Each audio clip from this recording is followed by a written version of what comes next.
Hi,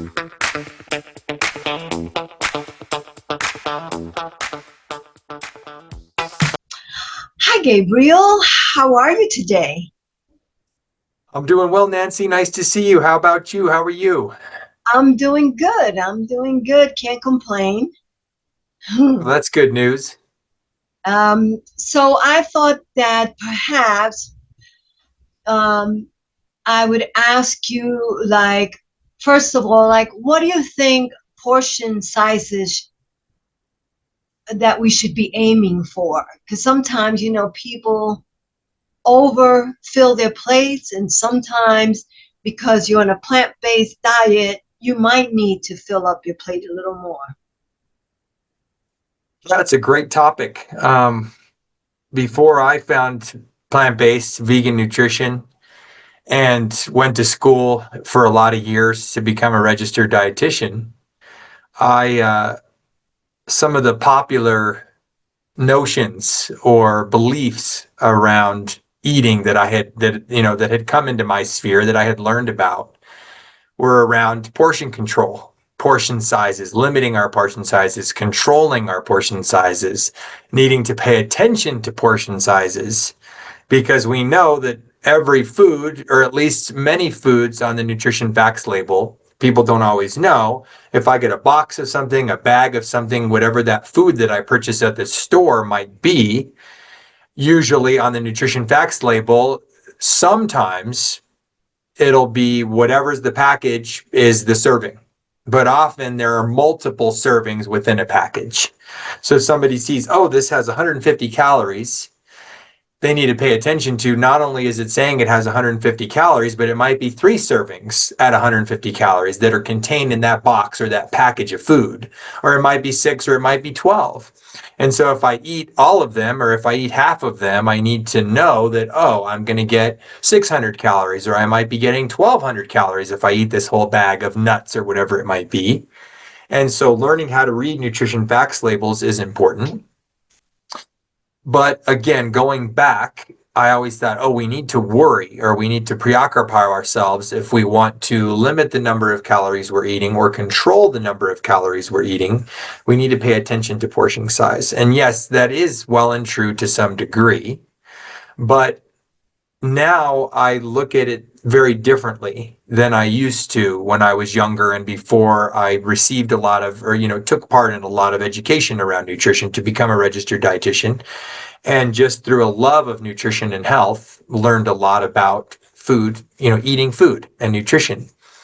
And now I prescribe to mostly if we're eating a lot of whole natural foods, we can let our body tell us how much we need to eat, as opposed to needing to preoccupy ourselves with knowing portion sizes for certain food groups and then implementing those portion sizes into our diet by saying, oh, I need 3/4 a cup of this and 2 ounces of that.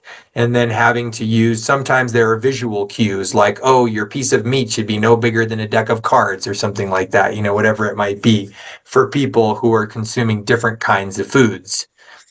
And in my mind, it's like, no, we want to eat a variety of different foods. Be those, if anybody's listened to our podcast episodes together, they've heard me talk about legumes, which of course cover all the different beans and split peas, and of course lentils that you can eat. They're high protein, they're high fiber, they're high nutrient foods. They're wonderful for our health. All of the intact whole grains, all of the roots and tubers and other forms of starchy vegetables, and then your other forms of vegetables, be they cruciferous vegetables, dark leafy greens, things like that. And then we have our fruits, all the different fruits, all the different colors, all the nuts and seeds, and then herbs and spices. And then don't forget about fungus, mushrooms, wonderfully beneficial for our health. But lots of different mushrooms, people just need to make sure they know that they need to eat them not raw, but cooked. Most of our And mushrooms we have to eat cooked. and these are foods that we should focus on for a balanced nutritional diet. Yeah. The more color and the more variety, the better. When it fits into our budget and of course the time that it takes to prepare those foods. And we've spoken on a number of podcasts about how to incorporate different types of foods, canned beans, frozen fruits and vegetables, all these different tips and tricks, because often they can be more affordable when we can purchase them frozen than we do fresh, and then they last longer, so we don't worry about money going down the drain and down the drain or into the trash, because we buy fresh kale or fresh blueberries or whatever it might be, and then inevitably sometimes we often don't get to them before they start to go bad, and then that's money wasted. But if I've got frozen blueberries, they're going to last for months in the freezer before they get all freezer burned. And so I don't have to worry about losing money on blueberries, fresh blueberries that don't get eaten. So some of those tips and tricks make it more affordable and also more practical, because the time, the preparation, and frozen broccoli and lots of other frozen veg, it's already washed and blanched and frozen, and they do it often at peak ripeness, so you're locking in lots of nutrients, so people don't need to worry about losing nutritional value when they eat frozen. Frozen can even be higher nutrient density than fresh, because it gets frozen when it's fresher than the fresh foods that we buy that are sometimes weeks and months old by the time they end up on the grocery store shelves. And so yes, incorporating lots of variety when possible is great. And then I like to go according to, if you look at a plate, 50-50 volume. So I'm going to fill more or less half of the volume of my plate with starchy foods. And that includes all of our legumes, our beans, split peas, lentils, whole intact grains, tubers, other root vegetables like potatoes and sweet potatoes, and then starchy veg like think about all your winter squash. There's summer squash and there's winter squash. Winter squash is more concentrated in terms of its starch quantity, so it's more concentrated in calories. Think about things like butternut squash, acorn squash. All those foods are your starchy foods. About half of your visual volume, give or take, it doesn't have to be perfect. And then the other half of our visual volume is lower calorie, but very high nutrient value foods, fruits and vegetables. And then we sprinkle on top of that even higher calorie foods, whether they be plant-based meats, whether they be nuts and seeds, which again, we know nuts and seeds very high in fat. Fat by weight is much higher in calorie density than are the other macronutrients, protein and carbohydrate. It has 9 calories per gram compared to 4 calories per gram that carbohydrate and protein have. So it has more than twice the calorie density when we're eating fatty foods. But that can be a good thing, because sometimes if you're somebody who's underweight or you're an athlete and you're burning lots of calories, you want to stack more calories on your plate. And then on the opposite end of that spectrum, some folks want to or need to lose weight to improve their health. They can eat less of, by visual volume, the higher calorie density foods and more of the things like fruits and vegetables that happen to be really low in calorie density, but simultaneously really high in nutrient density. There's some of the highest nutrient dense foods on the planet, when we think about nutrients, you can often think about color, the dark green in kale and other dark green vegetables, the dark purple in purple cabbage, the different colors in purple and orange sweet potatoes, tomatoes with the bright, vibrant red and orange and yellow and different colors of tomatoes that you find, all the different plants that carry all these rich, vibrant colors, the dark blue and blueberries carry with them this spectrum, this rainbow of nutrients that are good for our health. And so variety, and then by visual volume, playing with the lower calorie and the higher calorie foods on your plate. If you want to lose weight, you eat a little bit less of the starchy foods, a little bit less of the high protein, high fat foods like the plant-based meats and like nuts and seeds and oils, and more of the fruit and veg. And then if you're somebody, again, who's underweight, who's elderly and is having trouble, lots of our elderly folks, they get muscle wasting, which is called sarcopenia later in life. You see older folks, some are still very big and large, but some are living in very, very frail, skinny bodies. And so we want to be packing more nutrients and more calories into their diets when possible. And we can do that by eating more of the plant-based meats, more beans, more nuts and seeds and oils and added fats, avocados, things like that, because we want those folks to be getting more calories into their diets, but worrying less about, oh, I need to only eat a card deck size of this particular food or a half a cup of this particular food, or, oh, I can only eat, a palm's worth of almonds every day. And if I eat any more, then I'm in trouble. No, just go based on, we want lots of variety. And then if you're a person who needs fewer or less calories, you can adjust those visual volumes of the foods you eat, from starchy foods, from high fat foods, from fruits and vegetables, etc. Okay. And what are some common misconceptions about vegan nutrition that you wish more people understood? Well, I guess there are a number of them. Protein always comes up. But speaking specifically to the issue of portions, people often complain, oh, I just felt hungry all the time on a vegan diet. We've all heard that. If we've been, like you and I, if we've been vegans for a long time, we all hear, oh, I really love animals. And, I really like the idea of eating vegan because it sounds really healthy. All the plant foods, fruits and vegetables and beans and whole grains and nuts and seeds. But I just felt lethargic, or I just really didn't have the same energy that I had on an omnivorous diet. And that's not always the case. Sometimes people go vegan and they by far and away have more energy and feel better and they never look back. But it doesn't work out that way for every single person, because we're all unique individuals. We're all a little bit different. And so for the folks that say, oh, I'm always hungry, or, oh, I just really didn't have the same vitality or the same energy that I had when I was an omnivore, I say to them, eat more. And that all comes down to that calorie density issue, because plants are naturally lower in calorie density than are many animal-based foods. And especially if you're eating a less processed diet, whole plant foods are lower in calorie density than are ultra processed foods that are laden with extra sugar and salt and different. It's not, salt doesn't have calories in it, but often we eat more food when we're eating really salty foods. But specifically sugar and processed carbohydrates like white flour, and then additionally processed fats, all the oils that they throw into the processed foods, make them very dense in calories. They have tons of calories contained in them. So it's really easy to get a lot of calories in your diet. But if you're more heavily plant-based or vegan, and you're eating more whole, minimally processed foods, they're naturally going to be lower in calories. That means you need to eat more. So I say, fill up that plate. People often see what I'm eating and they're amazed at how trim and how lean I am. And they say, Gabriel, man, if I ate like that, I would be as big as a house. And it's like, no, you wouldn't. Number one, you may not eat as much as me because you're not as physically active and you don't have the same level of lean body mass. And so you don't necessarily burn as many calories as I do in a day.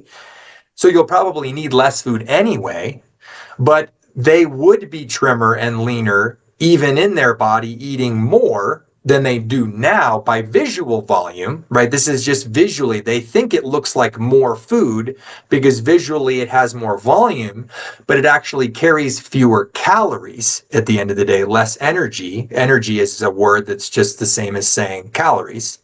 It carries less energy in it because it's naturally less processed and it's plant-based instead of animal-based. And so it contains fewer calories.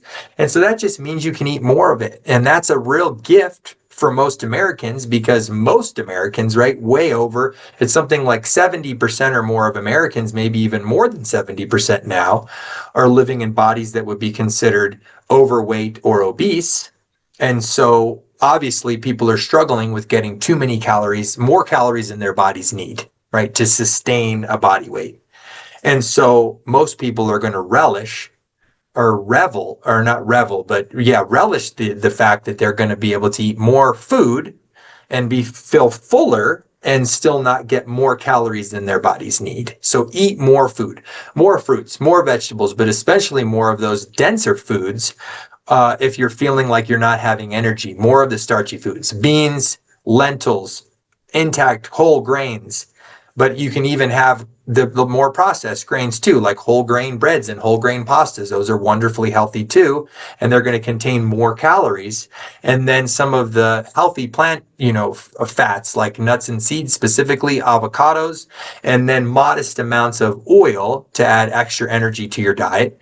Also, oil, if we add a little bit of oil to our food, we're going to up the capacity of our bodies to absorb the fat soluble vitamins A, D, E, and K, which are also really important. So making sure you're consuming your fruits and vegetables and your whole grains and your beans with some nuts and seeds, with some avocado, or with a little bit of plant-based oils like avocado oil, olive oil are two of the healthiest that I can, recommend. And those are going to help you absorb some of those important nutrients for our overall health. And do you find, the other thing I find is that the more nutrient density the food has, the less food you need, because because the volume has more nutrition in it, and so it makes you fuller, as opposed to if you're just having like the white flour and the white rice and whatever, as opposed to brown rice, or like you said, the grain breads and seeds and stuff like that. Absolutely. I think to some degree, people are overeating because there's a book out there called stuffed and starved, or stuffed but starved, right? We're stuffed because we're eating too much food, but we're starved of good quality nutrition. And there's a lot of geopolitical reasons for that: food deserts, people living in unjust circumstances, et cetera, et cetera. So there's a lot of good reasons that are outside the individual control why people are eating foods that have too little nutrition and too many calories. And you think of fast food, you think of ultra processed food that you get, at the gas station, at the convenience store, at the dollar store, places like that. But that's correct. To some degree, we may be eating too much of the food because it's so low in nutritive value: vitamins, minerals, phytonutrients, fiber, right? These ultra processed foods have little to no fiber. Animal based foods have no fiber because only plants contain fiber, and fiber is an essential nutrient for our health, especially our long-term health. Lowering our risk of cancer, specifically the cancers that have to do with our gut health. Think about colon cancer, right? Too little fiber, is going to increase our risk for colon cancer. And it's also going to increase our risk for a variety of different chronic diseases. And it's going to increase our risk of having digestive, kind of conditions and discomfort. Irritable bowel disease or irritable bowel syndrome can be called IBD or IBS. Many people have heard of that. Many people are living with that and experiencing the discomfort of living with IBS or IBD.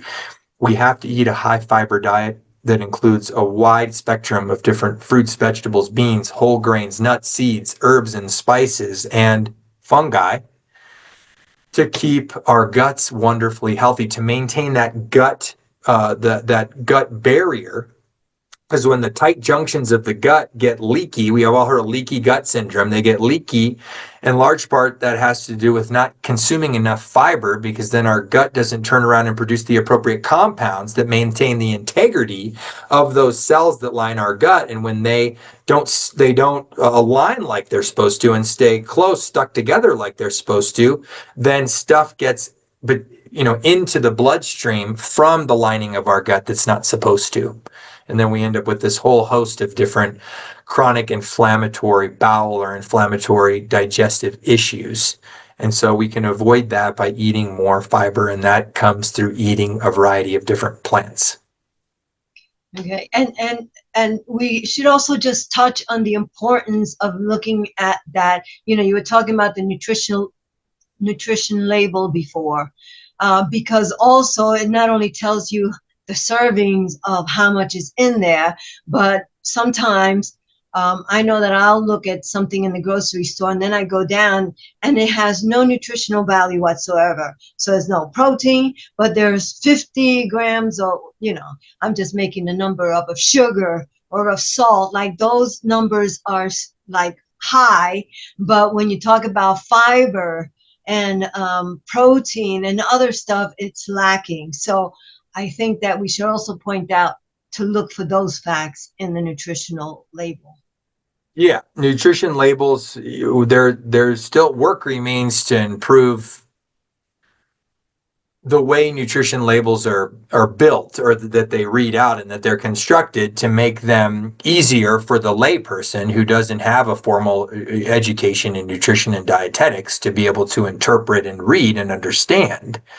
And so, bottom line, even if somebody has no literacy in reading, like no practice, no knowledge of how to read a nutrition facts label, the most important thing that I would communicate as a registered dietitian is, you're going to be getting good nutrition when you're getting whole foods, right? And whole foods often don't even need a label, because you grab a banana, or you grab an orange, or you grab a pomegranate, or you grab a head of, a big stalk of broccoli, or whatever it might be, and they need no nutrition label, right? We don't need to worry. And like I said earlier, we don't need to worry so much about portion control when the predominant, I still eat chips that come in bags, and crackers and cookies and things like that too, that are more processed foods.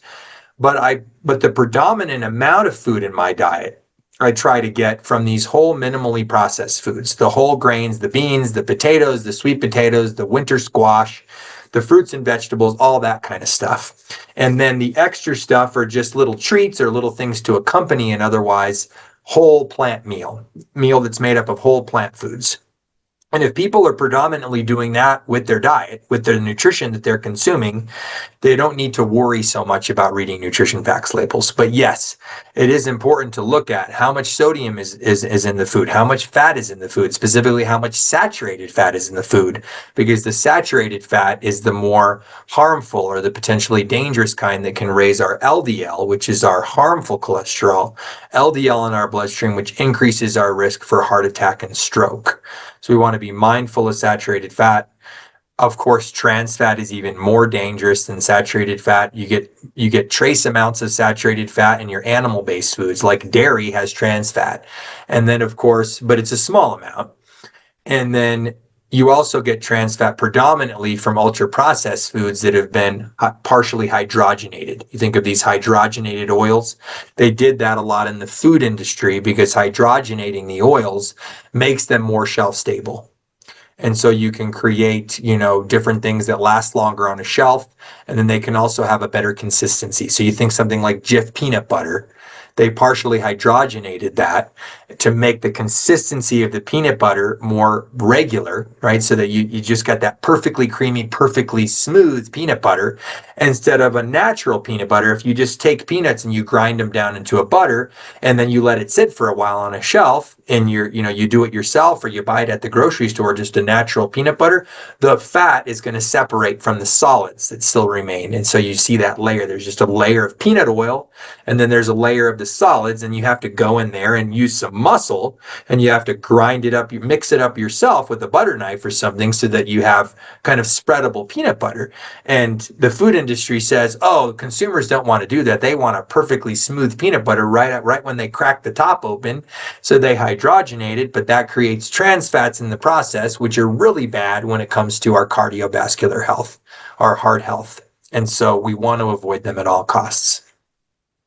Well, Gabriel, thank you again for another segment of Making Sense with Gabriel. I surely appreciate you and what you do, and for sharing your knowledge with our viewers. You're welcome. Thanks for having me on, Nancy. It's always a pleasure. Likewise. Thank you.